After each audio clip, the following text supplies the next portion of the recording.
You might be pregnant right now and not even realize it yet. In the very first month, a tiny miracle begins inside you. Your body releases an egg, and when it meets the sperm, a new life quietly starts to grow. That tiny cell travels to your uterus and finds a safe spot to attach.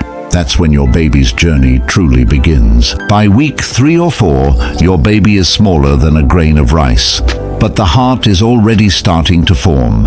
You might feel more tired, moody, or notice your period doesn't come. Those are your body's gentle signs that something beautiful is happening inside. Even before you feel the baby, your body is already protecting and caring for it every second. If you're trying to conceive or just found out you're pregnant, take a deep breath. A new life is growing inside you.